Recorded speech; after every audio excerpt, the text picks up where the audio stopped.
ये क्या? जगन्नाथ जी अपने नंदीघोष रथ से उतर के ये किसको गले लगा रहे हैं? जानने के लिए सुनिए ये कथा। हमारे जगन्नाथ महाप्रभु के एक भक्त हुए, भक्त सालबेग। उनकी माताजी एक ब्राह्मण कन्या थी। सालबेग के पिताजी कालबेग को वो पसंद आ गई और जबरदस्ती उनसे विवाह कर लिया। विवाह के पश्चात उनका गर्भ धारण हुआ। गर्भ धारण होने के बाद ग्लानि में समुद्र में प्राण त्यागने चली गई। तो जैसे ही प्राण त्यागने गई तो मन में सोचने लगे, ये जीव जो मेरे गर्भ में है इसका क्या दोष है। बस ये भाव मन में आते ही रोक लिया स्वयं को। कुछ समय के पश्चात उस बालक ने जन्म लिया। उस बालक का नाम रखा गया सालबेग। सालबेग का बचपन से ही अपनी माँ के प्रति ज्यादा आकर्षण था। माँ के साथ रहते थे और माँ उनको श्री जगन्नाथ जी की सुंदर सुंदर कथा सुनाती थी। दर्शन करने कभी नहीं गया। कोसों दूर गांव में रहता है सालबेग। सालबेग जाति से मुस्लिम थे। माताजी तो उनकी ब्राह्मणी थी, पर पिताजी उनके मुस्लिम थे। हठपूर्वक उनका वरण करके और फिर बालक का जन्म हुआ।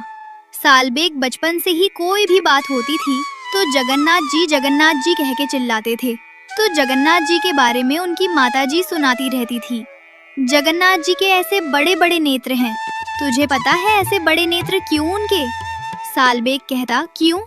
बोले, इतनी भीड़ होती है मंदिर में, सब लोग उनको देख नहीं पाते, इसलिए ठाकुर जी के बड़े बड़े नेत्र। बोले, तुम मुझे मत देख पाओ, मैं तो तुम सबको देख रहा हूँ। सालबेग कथा सुनता, पर जैसे जैसे थोड़ी आयु बढ़ने लगी, सालबेग अब कहता, माँ आप केवल कथा सुनाती हो मुझे, जगन्नाथ जी से मिलाओगी कब? मैं जगन्नाथ जी के पास जाऊंगा कब? इस प्रश्न का कोई उत्तर नहीं था माँ के पास।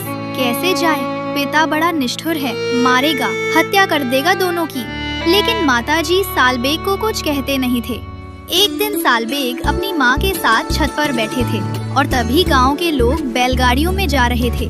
सालबेग ने पूछा, माँ ये सब लोग कहाँ जा रहे हैं? माँ ने कहा, अरे सुंदर तिथि आ रही है। श्री जगन्नाथ जी, बलभद्र जी और सुभद्रा जी तीनों रथ में आरूढ़ होंगे और श्री मंदिर से चल कर के वो रथ 2-3 दिन का समय लगा के गुंडीचा मंदिर पहुँचेगा।